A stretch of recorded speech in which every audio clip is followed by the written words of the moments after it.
This is not just an idea on a list anymore. This time, Washington actually wrote it down. There is a real bill in Congress with a real number that will cut the VA check of close to 1 million veterans. And most veterans have never heard its name. In the next few minutes, I'm going to tell you exactly what is inside this bill, whose check it would touch, and the part that almost nobody is reporting. Because there is good news buried in this story, and I want you to hear it. Stay with me to the end, because what happened to this bill just a couple of weeks ago is proof that your voice still matters more than you think. Let me start where I always do, with the single most important fact. As I record this bill has not passed. Not the House, not the Senate. It is not law. In fact, and this is the part I want you to hold on to, the leaders in Congress pulled it off the floor before they even voted on it, because so many veterans and veterans groups stood up against it. So we are not talking about a done deal. We are talking about a fight that veterans are, right now, winning. Now let me tell you what this bill actually is, honestly, because it is not all bad. It is called the Take Care of America's Veterans Act. And most of what is inside it is genuinely good. It includes help for caregivers. It includes support many veterans have wanted for years, like the long-awaited benefit for combat injured retirees.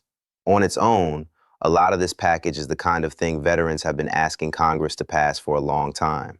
So where's the problem? The problem is how they chose to pay for it.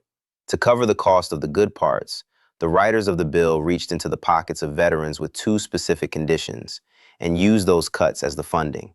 Those two conditions are ringing in the ears, which doctors call tinnitus and sleep apnea. Let me explain what the cuts would do. Right now, ringing in the ears carries its own 10% rating. It is the single most common condition that veterans are paid for in the entire system. Under this bill, tinnitus would no longer stand on its own. It would be folded in and treated as just a symptom of another condition.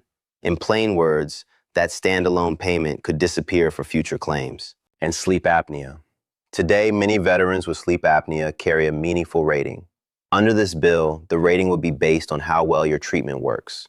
So if you use a breathing machine at night and it helps you, the argument becomes that you are less disabled, and your rating could fall, in some cases, towards zero.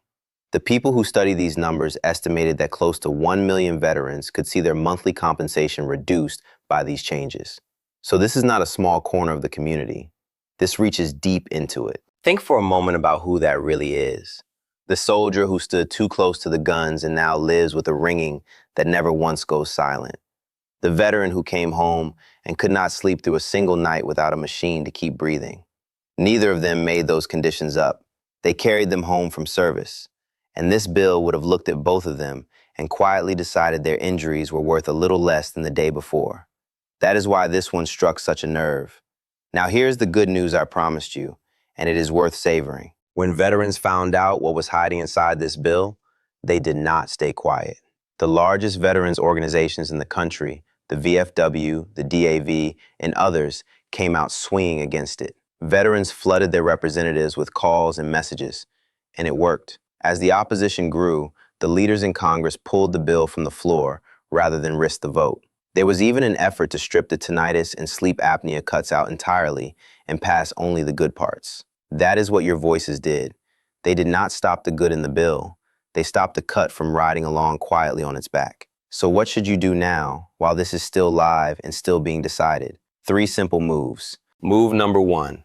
If you have ringing in the ears or sleep apnea, and you have been putting off filing a claim, do not wait any longer. Claims are generally judged under the rules in place the day you file. Getting your claim in now, under today's rules, is one of the smartest things you can do to protect yourself from a change that has not happened yet. Move number 2, know your own file. If you already have a rating for either condition, find your paperwork, know your effective date, and keep your records close. A veteran who knows their own file is very hard to push around.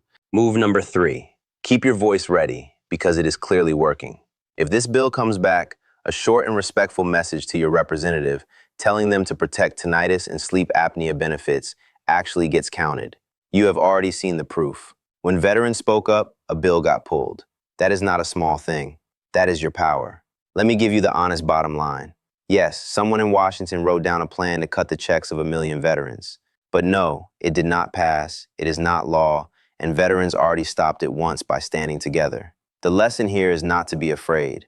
The lesson is that paying attention and speaking up is exactly what protects what you earned. You did not receive this benefit as a favor. You earned it with the ring that never leaves your ears and the nights your body forgets to breathe. Those came from your service. And the fact that veterans just forced this bill off the floor should tell you everything about how much your voice is worth. Stay awake, stay together, and do not let anyone slip a cut past you while you are not looking. If this helped you understand what is really going on, do one thing for someone who served. Send it to one veteran who gets paid for tinnitus or sleep apnea. They deserve to know this, and to know that veterans are already fighting back. One honest note before I go: I am not a lawyer and I do not speak for the VA. This is general information about a proposed bill, not advice about your personal claim, and this situation can change quickly.